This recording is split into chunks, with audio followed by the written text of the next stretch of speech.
a rifle or a pistol to anybody under 21. That is not a violation of the Second Amendment. Here's part of the other issue that you have. The Constitution is only on states' rights violating federal rights. There's nothing that prohibits them from enacting their own, whatever you want to call it, their own commerce, as long as it's not a violation of the Constitution. Correct. That puts Second Amendment rights in a precarious proposition, because here's the one thing that none of us, and I'm going to say this, not the left, not the right, we can't agree on gun ownership, period. There's no side has come up with a good solution to say this is what gun ownership in America should look like. And as a result of it, I think you're going to have more of these debates of Illinois with the assault rifle ban, Florida with a 21 and under.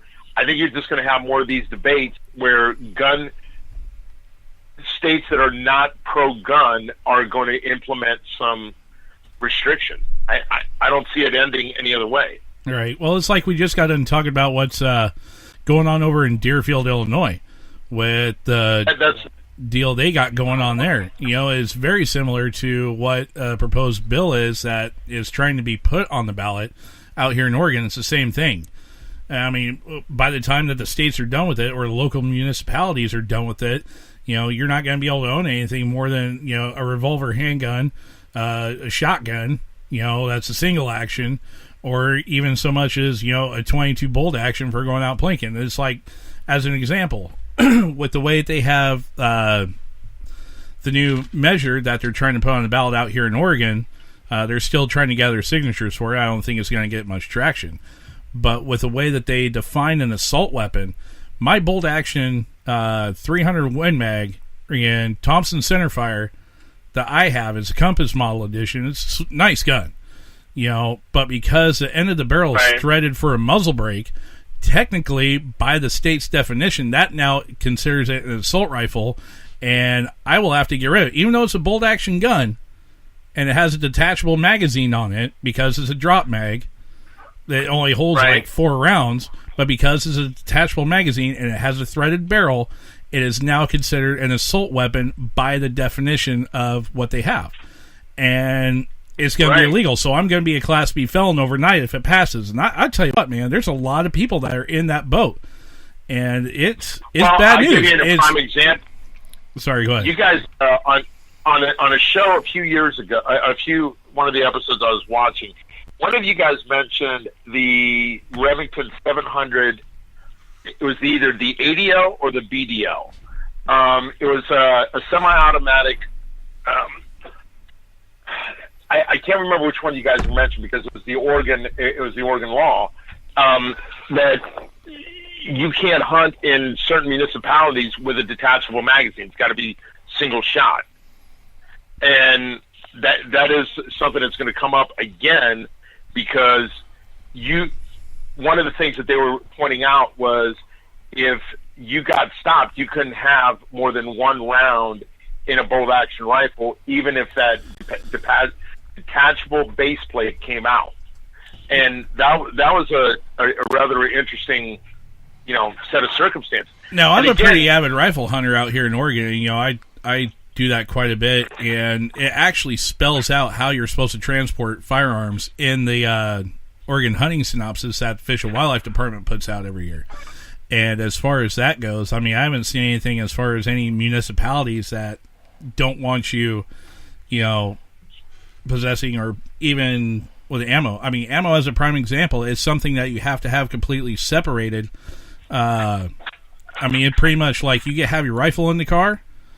As an example, you have it sitting in the case in the back seat, but you got to put your ammunition somewhere where it's not immediately accessible, meaning like you got to put it in the trunk or whatever else. You got to have it in a separate compartment where it's locked away. So you got that. But as far as like with not being able to carry it somewhere through particular towns or whatever, that's the first I've heard of it. I had a couple weeks ago, I had one of the candidates for he was a candidate for senator in the state of Washington. Right. Okay?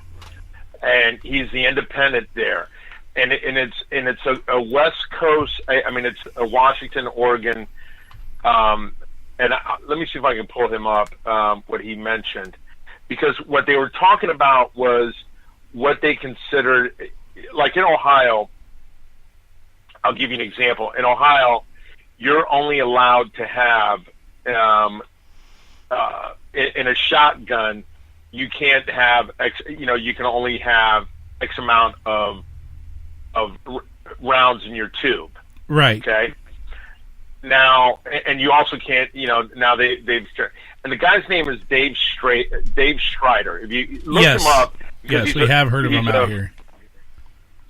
He's a former Marine, but we covered one of the things that, they were talking about out west, and I had to look it up after the show's over because I just really wasn't very knowledgeable on the hunting laws out there in Oregon, Washington, in some of those places.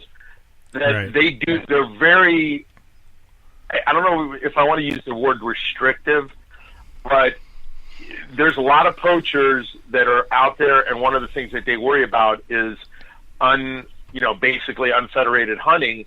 And so they make, some of the laws are arcane. I don't know what's going to happen with the gun laws. I really don't. I just think that the people on the left and the people on the right have to engage each other in viable debates where you come up with a solution. Let's not, look, no one wants to have kids getting shot at a school. No, absolutely not. No one. How do we prevent that? Well, here, our solution that we came up with was a decent solution. Turn your schools into courthouses. Put a metal detector in, put armed guards. Let's stop that there, and then let's deal with not letting crazy people get guns. I mean, I don't know what else to do. Well, here's the thing about it. I think the most sensible argument that I have heard was by somebody here right after the last big school shooting that we had over in the one where the cop wound up. No, I take it back. It was the one down in Florida. Somebody said it was the father of one of the students that passed away. And he made the comment, okay, when 9/11 happened, we put security so tight everywhere and anywhere where it was somebody could have access to getting through and causing a major amount of damage. Why do we not do the same thing for our most precious resource, which is our children? And I agree with that wholeheartedly. I mean, if it comes to the point to where, which obviously it has nowadays, where we have to put, post an armed guard with metal detectors or whatever. I mean, granted, yeah, it sucks, but it's not so much as it's not a punishment for the kids, it's to protect them. But you also have to find that balance, though, is at what point do we go ahead and devaluate our civil liberties and freedoms for security? There's that fine balance there. Right, and what are we teaching our kids? Well, let me ask you a question. Okay, go ahead, shoot. Let's use this example. Have you gone into a courthouse? Yes. Did you go in the courthouse with a sidearm on your side? No. Okay. Were you allowed to go in there with a sidearm on your side? No. Okay. Because in Oregon it is illegal. Right, but is that a restriction of your civil liberties to get searched to go into a courthouse where it is a public domain building? It is, you have armed security, you have a metal detector, you have a bailiff, bailiffs inside the courtroom with security. Is that a restriction on your rights? Right, but it's a secured area. It's a secured area. And that's what we're saying. Yeah, and that's a conversation that we need to have with each other. Is being in there is access to a school by, having security, having metal detectors, is that a restriction of liberty? That's not an easy question to answer, but I see where the point I see where the point of the conversation is going with that, with the direction that's going. But at the same time, if that's something that you're willing to give up for being in that area, then that is of your own free will. That is your own choice. That is your own decision. You're making that decision consciously. That is nobody forcing you or putting a gun to your head saying, you are going to do this. You are going to go in this area and give this up. No, I mean, if that's something that you got to do, then that's something you got to do. But that's of your own decision making. You know, for every action, there's a consequence. And it's just a matter of, you know, how you want to do it. But it's no different than walking into a jail, which is a secured area. You can walk into a police station. You can walk into the lobby of a police station with sidearm on, no problem. There is no issue with that whatsoever. In this state, if you have your permit. Yeah, only if you have your permit. You cannot go into the secured area, though. No, that you cannot. You have to, and yeah. So that's the difference to me. You know, you can walk into certain places, but there are certain places that it's not okay to do that with because of security reasons. Right. And myself personally, I agree with that. It makes sense to me, you know, but I can see where other people may say, well, why should I be restricted at all? Exactly. And that is the argument that we have to have. And here's the problem that I keep seeing over and over again is all three of us come from different backgrounds, and we're able to have a decent conversation right now. Absolutely. I don't see that happening online, and part of it is I think one of the things that I kind of have seen is I always wonder where the energy on a conversation comes from when people are opposed to each other. If you're opposed to guns, and that's great, but do you know enough about guns to implement countermeasures? That's my question. Do you know what an AR? Do you know what the AR stands for in an AR-15? Right. If you think it's it's not an assault rifle. It's not an assault rifle. And then the AK isn't an automatic killer. Then I can debate you. Right.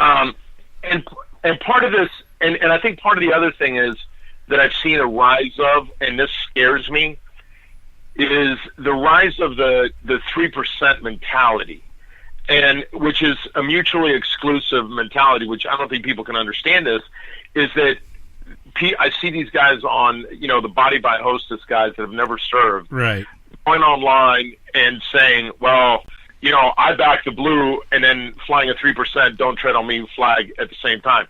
Those are two mutually exclusive arguments. You can't have both. You have one or the other. Exactly. So when are you going to sit there and tell these people, hey, listen, you've got to have an understanding of a higher level concept to say that, hey, maybe, just maybe, that we need to educate people on the right and the left better so we can have better arguments. I don't want one-sided pancakes. I don't know about you guys. Nope. But no, sir. Like, I mean, and I think that's that is the one thing that we try to do on our show, and some of the, you guys have a great show, and is if you give people better information, you don't necessarily have to pick a side. You just got to give them better information and say, listen, here's some info you might have not thought of. Right. Let's take this. I posted, and I know you, Justin, you saw this before, when I posted about the 20 facts about guns.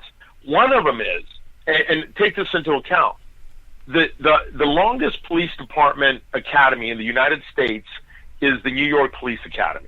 That's the longest. I believe that. Well, they're one of the oldest law enforcement agencies in the country, anyhow. Between them and Boston, right? They're of the non-federal law enforcement training academies. They're one of the longest. Correct. And they came out with a study, and this is just information, but I want you to think about this. In an elective shooting, they will only hit their target 18% of the time. 18%? 18%. They have an 18% accuracy rate. This is a trained law enforcement agent. What? I've seen less out of the LAPD though. 39 shots and they couldn't even hit